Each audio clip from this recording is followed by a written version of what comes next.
আমার মায়ের ভাষা, প্রাণের ভাষা, বাংলাদেশের সর্বোপরি জনতার ভাষা, 1952 সালের ভাষা আন্দোলনের যারা শহীদ হয়েছেন, রফিক, বরকত, জব্বার সহ যারা ভাষা শহীদ হয়েছেন তাদেরকে লোহাগাড়া উপজেলা যুবদলের পক্ষ থেকে শ্রদ্ধার সাথে স্মরণ করছি। সেই সাথে স্মরণ করছি 1971 সালে মুক্তিযুদ্ধের প্রারণ্যে মুক্তিযুদ্ধের বাংলাদেশ একটা মানচিত্র উপহার দেওয়ার প্রাঙ্গণে যারা স্বাধীনতার সংগ্রামের মধ্য দিয়ে একটা দেশ উপহার দিয়েছে, সেই মহান মুক্তিযোদ্ধাদের প্রতি আমি শ্রদ্ধার সাথে স্মরণ করছি। সেই সাথে হুঁশিয়ার করছি যারা আন্দোলনের সংগ্রামে এবং মুক্তিযুদ্ধের পক্ষে বাংলাদেশের সপক্ষের সাথে ছিল না, তাদেরকে বাংলাদেশের কোনো অবস্থাতেই বাংলাদেশের কোনো অঞ্চলে পাড়া প্রতিবেশিতায় রাখা যাবে না।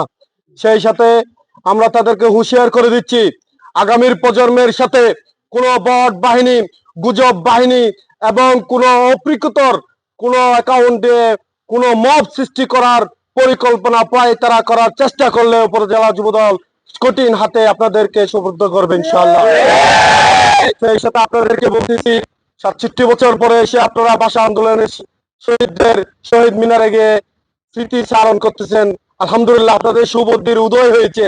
এটা শুনে আমরা সবাই স্বাধীনতার পক্ষের যারা শক্তি আছি সবাই মিলে আনন্দ আত্মহারা। কিন্তু আপনারা এটা নিয়ে মব সৃষ্টি করবেন না।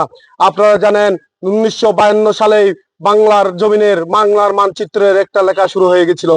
1971 জীবন দিয়েছি, 24-এর পুনরাবর্তন সৃষ্টি করেছি। এটা নিয়ে কোনো রাজনীতি দল ফায়দা লুটার চেষ্টা করলে পিঠের চামড়া থাকবে না। এই স্মৃতি সম্বে দাঁড়িয়ে আপনাদের সামনে ওয়াদাবদ্ধ করতেছি, আপনারা সবাই বাংলাদেশের যারা ইতিহাস রচয়িত করেছে তাদের স্মরণ করে তাদেরকে নিয়ে বাংলাদেশ গড়ার চিন্তা ভাবনা করে এগিয়ে যাবেন, এই প্রত্যাশা ব্যক্ত করতেছি। এই প্রত্যাশা ব্যক্ত করে আমি আমার বক্তব্য শেষ করছি। আসসালামু আলাইকুম রহমতুল্লাহ। আবারও 1952 সালের শহীদদের প্রতি শ্রদ্ধা জ্ঞাপন করতেছি। আসসালামু আলাইকুম।